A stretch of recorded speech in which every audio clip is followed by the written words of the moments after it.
Bienvenue sur le podcast Histoire de reconversion professionnelle. Je suis Emma Pala, consultante en gestion de carrière et j'accompagne les particuliers et les entrepreneurs dans la quête de leur épanouissement professionnel. Je propose différents accompagnements, notamment autour du bilan de compétences, de l'ikigai et de tests psychométriques auxquels je suis formée. Dans cette deuxième saison du podcast, on va aborder des thématiques autour de la reconversion professionnelle au sens large. Je t'inviterai à te poser des questions pour t'aider à faire le point sur ta situation. Des invités experts dans leur domaine viendront compléter certains épisodes afin de te donner toujours plus de valeur et de t'aider encore plus en profondeur. Je te laisse avec l'épisode du jour.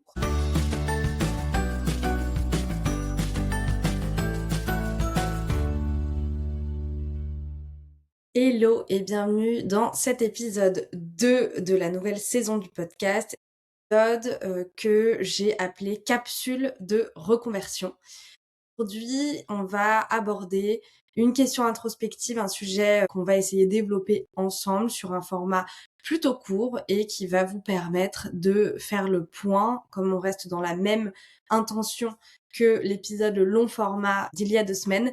On est vraiment sur est-ce que c'est le moment de me reconvertir, et du coup, on va se poser la question aujourd'hui, est-ce que ton job actuel nourrit tes besoins profonds ou est-ce qu'il nourrit uniquement tes factures? Souvent, on reste dans un job parce qu'il paye les factures. C'est sécurisant, c'est confortable, on reste malgré tout dans une société capitaliste, donc il faut gagner sa vie. Il y a vraiment cette notion très ancrée de il faut gagner sa vie. On se pose moins cette vraie question qui est est-ce que mon job nourrit aussi ce qui est important pour moi? On est d'accord, il n'y a pas de sujet, c'est important de payer ses factures, c'est important de pouvoir vivre selon ce qu'on se souhaite, mais est-ce que ça nourrit aussi qui on est? Aujourd'hui, la question de sens au travail est plus que jamais au cœur des préoccupations. J'ai remarqué ça notamment depuis le Covid, mais ça fait un petit moment qu'on cherche à s'épanouir dans une carrière qui nous ressemble vraiment. Le Covid a accéléré tout ça avec l'avènement du télétravail. Et donc, on est plus que jamais dans ces préoccupations. Et malheureusement, au milieu de tout ça, il y a beaucoup de personnes qui confondent encore stabilité financière et épanouissement. L'argent ne fait pas le bonheur. On l'entend partout. Dans notre société, l'argent reste nécessaire, comme je le disais. Mais pour moi, peut être un élément démotivateur si on a le sentiment de ne pas être assez payé ou de ne pas être payé à notre juste valeur. Pour autant, pour moi, ce n'est pas un élément motivant. Puisque de fait, tout travail mérite salaire, c'est pas ça qui va nourrir votre motivation au quotidien et votre épanouissement professionnel. Et souvent, on a beaucoup de personnes, et moi la première quand je suis arrivée sur le marché du travail, qui cherchent à être dans une stabilité financière, à gagner plus, et qui mettent toute leur motivation et tout leur épanouissement au centre de cette question de l'argent. Mais ce qu'il faut se rappeler, c'est que nourrir ses factures, ce n'est pas nourrir ses besoins profonds. À moins que votre besoin profond, ce soit d'être riche et vous êtes motivé par créer de l'argent, créer de la valeur, faire de l'argent et faire proliférer tout ça, ce qui peut être, pourquoi pas, un objectif, une ambition de carrière. Mais la plupart des gens cherchent finalement à s'épanouir et à gagner de l'argent grâce à une activité épanouissante. Donc attention à ne pas confondre la stabilité financière avec l'épanouissement professionnel, puisque bien souvent, les deux sont finalement très décorrélés. Par exemple, je vais vous parler carrément de ma situation. Je suis arrivée sur le marché du travail après mon alternance sur un poste de chargée de recrutement. Je gagnais bien ma vie. J'avais un bon salaire pour mon niveau d'études et pour mon niveau d'expérience. J'avais des primes, j'étais très bonne dans mon travail et du coup, je gagnais des primes. Et du coup, au niveau financier, j'étais très satisfaite de mon niveau de vie, mais j'étais extrêmement stressée par le job, par les objectifs, par l'environnement de travail très concurrentiel dans lequel j'évoluais et qui n'était pas du tout adapté finalement à mes besoins, et je m'en suis rendu compte bien plus tard. Mais du coup, là, j'étais clairement dans la situation où j'avais la stabilité financière, où j'avais l'argent, mais où je ne m'épanouissais pas au niveau de mes missions, de mon environnement de travail, de ma confiance en moi. J'étais complètement perdue sur cet aspect-là et ça me générait énormément de stress. Donc finalement, j'étais pas du tout épanouie et finalement, je ne profitais pas du tout de l'argent que je gagnais parce que tout le stress que ça pouvait me générer m'empêchait d'être heureuse et de vouloir et d'avoir cette énergie et cette envie pour profiter finalement de cet argent. Donc maintenant, avec le recul, je me rends compte que, en effet, l'argent, le chiffre, peu importe combien je vais gagner, c'est pas ça qui va conditionner mon bonheur, mon bien-être au travail et mon épanouissement. Encore une fois, je mets de côté le fait que oui, on a bien besoin d'argent pour vivre dans notre société, il n'y a pas de souci, il n'y a pas de sujet là-dessus.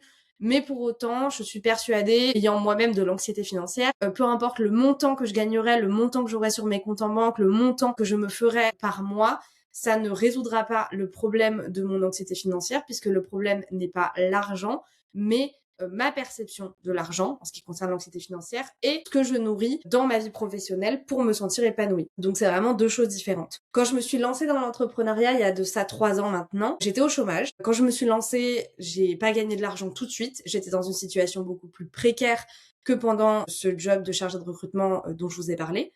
Et pour autant, je me suis sentie beaucoup plus alignée, beaucoup plus épanouie parce que je me suis formée pour faire un métier que j'ai choisi et qui, après réflexion, analyse, accompagnement de professionnels, s'est avéré être la bonne direction à prendre pour moi. Donc je me suis lancée dans une activité qui me motivait, qui répondait à mes besoins, un statut, un environnement et des conditions de travail qui répondaient aussi à ce que je recherchais puisque j'avais pu mettre des mots dessus en me posant, en prenant un pas de recul. Et donc à ce moment-là, alors je gagnais un petit peu au chômage pour être tout à fait honnête. Je gagnais 1800 € net sur ce poste de chargé de recrutement sans les primes à je gagne 1100 € de chômage. Donc ce n'est pas du tout le même niveau de vie et je me suis lancée quand même. J'avais quand même ce filet de sécurité. Je le répète aussi, ce que je dis à toutes les personnes que j'accompagne, changer de voie professionnelle, ce n'est pas se mettre en insécurité. On a des contraintes privées, familiales, au crédit immobilier, etc. Donc le but c'est pas de tout lâcher et de se mettre en insécurité financière et potentiellement du coup d'avoir des gros soucis derrière.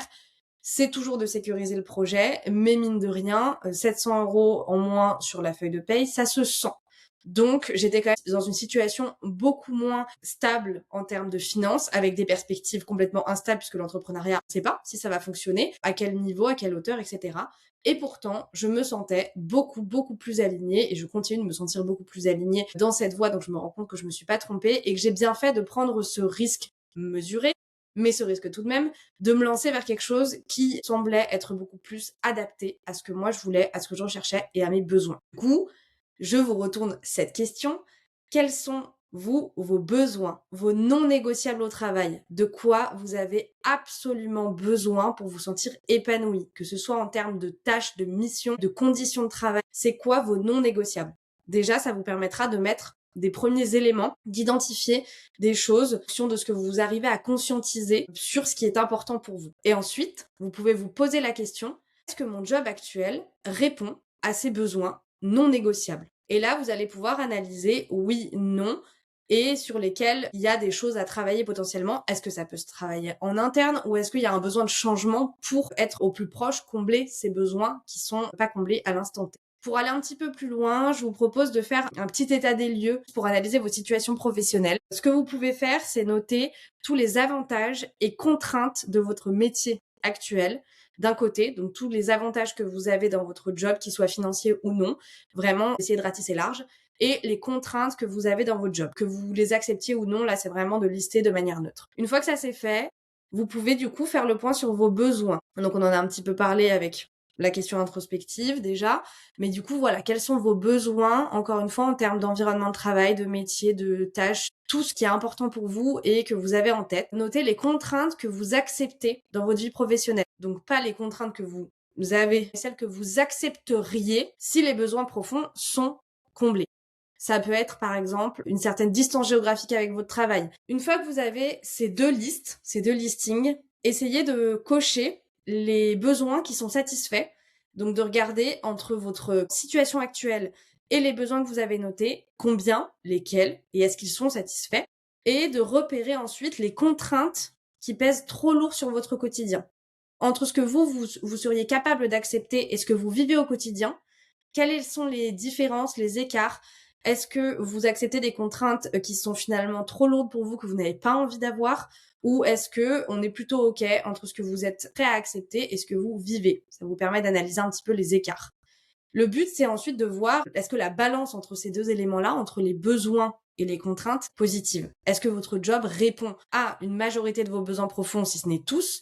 Et est-ce que les contraintes que vous subissez sont acceptables ou est-ce qu'elles pèsent trop lourd sur votre conscience? Ça peut vous donner des éléments déjà d'analyse sur votre propre situation pour voir où est-ce qu'on peut améliorer des choses. Est-ce que c'est améliorable au sein de votre entreprise et sur votre poste actuel, ou est-ce qu'il faut aller ouvrir de nouveaux horizons? Ces petits éléments vous permettent de commencer à réfléchir à la situation. Si vous avez envie d'aller plus loin, moi je vous conseille toujours d'utiliser des outils qui vous permettent de vous introspecter en ça vous permet de commencer à réfléchir à votre situation et la réponse, elle est en vous. Que vous fassiez accompagner par quelqu'un ou non, la réponse sera et restera toujours en vous. L'accompagnement, il vous permet de mettre en lumière et de conscientiser les choses dont vous n'avez peut-être pas encore conscience ou pour lesquelles vous n'arrivez pas à mettre des mots dessus. Mais la réponse, c'est vous qui l'avez, la décision finale vous revient. Et du coup, moi, j'ai créé un carnet qui s'appelle Mon Carnet Ikigai, qui est un carnet digital qui vous permet de réfléchir en autonomie sur des exercices d'auto-coaching pour mettre en lumière les éléments qui sont à nourrir pour favoriser votre équilibre et votre épanouissement. J'ai créé ce carnet autour de la théorie de l'ikigai, qui est une théorie qui permet de trouver sa mission de vie. C'est quelque chose qui évolue constamment avec vous. Donc, l'idée de ce carnet, c'est que vous puissiez l'avoir comme une feuille de route, comme un guide, comme un élément qui vous aide à faire le bilan que vous pouvez réutiliser tout au long de votre carrière pour voir, quand vous sentez qu'il y a un point de déséquilibre, se situe le besoin à nourrir, qu'est-ce qu'il faudrait faire pour que ça soit plus épanouissant pour vous.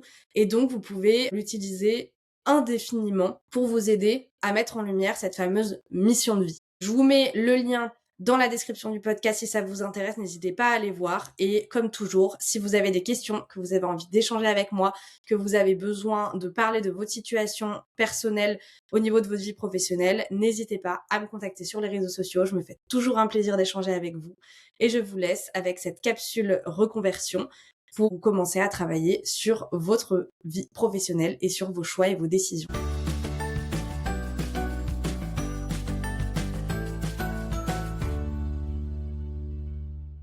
Je te remercie grandement pour ton écoute et n'hésite pas à me retrouver sur les réseaux sociaux si tu as envie de discuter avec moi. On se retrouve prochainement dans un nouvel épisode autour de la reconversion professionnelle. À bientôt!